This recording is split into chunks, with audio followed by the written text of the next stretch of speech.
Ben, à écouter un peu Gernot Rohr, moi, des fois, je ne me retrouve pas du tout un peu dans sa communication. Parfois, j'ai l'impression qu'on sort les mots et expressions comme on veut, qui ne cadrent pas du tout avec la réalité.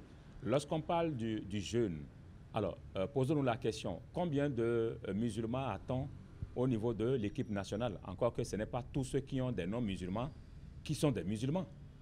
Combien d'entre eux jeûnent au point justement d'avoir des difficultés au niveau de la cohésion de l'équipe?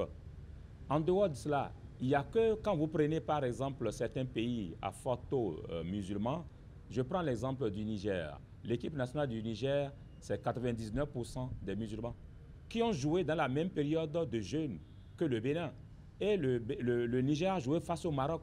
Mais c'est difficilement que les Marocains ont pu marquer un deuxième but synonyme de qualification, synonyme de victoire. Le Niger a tenu la gorge, le Maroc, sur ses propres installations. À 90 minutes, le score était de 1 but partout. Les Nigériens ont mouillé le maillot. On les a vus. Ils avaient faim. Physiquement, ils étaient au point. Alors, où est-ce qu'eux, ils sont allés chercher cette énergie-là?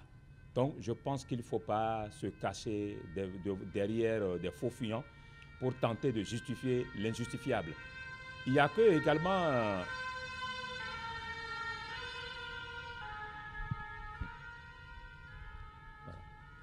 Il y a que également, Gernot Rohr parle un peu du manque de soutien du public.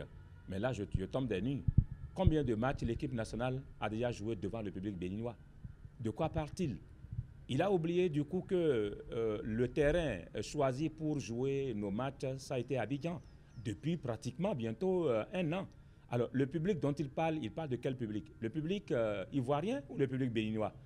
Est-ce qu'on peut reprocher au public ivoirien de n'avoir pas supporté, on va dire, l'équipe nationale? Encore que je sais qu'au niveau de la fédération, il y a quand même eu un dispositif qui a été mis en place pour essayer quand même de mobiliser à chaque match des Guépards à Abidjan, de mobiliser donc la communauté béninoise en Côte d'Ivoire, et Dieu sait qu'elle est nombreuse.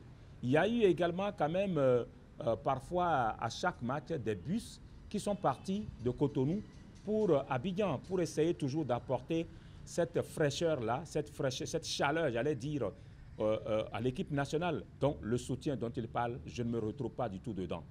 Quand le Bénin va commencer par jouer ses matchs ici, nous allons évaluer le public béninois par rapport à l'amour qu'il porte à l'équipe nationale. Et je puis déjà vous dire que depuis que le Bénin a commencé par jouer à l'extérieur, ce public-là a faim des matchs des Guépards. C'est un public amoureux du football et qui veut du beau football et qui veut des victoires.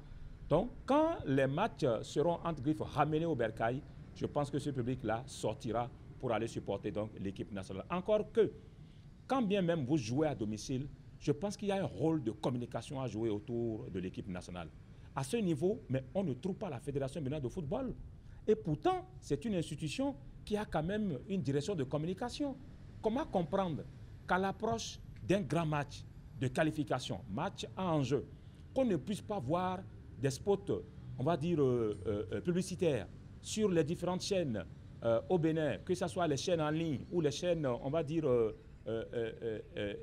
conventionnelles, qu'on ne puisse pas voir des spots au niveau des radios, qu'on ne puisse pas avoir des banderoles au niveau de tous les grands carrefours. Mais attendez, la communication autour de l'équipe nationale souffre au niveau de la Fédération béninoise de football. Osons le dire. Et je pense qu'à ce niveau, il faut également que ceux qui ont été choisis jouent pleinement leur rôle. On ne peut pas aujourd'hui, on va dire, critiquer le fait que les gens ne viennent pas au stade alors que derrière, il y a zéro communication. Je dis bien, il y a zéro communication parce que de mémoire de reporter sportif, je n'ai pas souvenance d'un seul spot que la fédération ait quand même fait pour inonder justement les médias ou même les médias en ligne ou les réseaux sociaux. Je n'ai pas souvenance.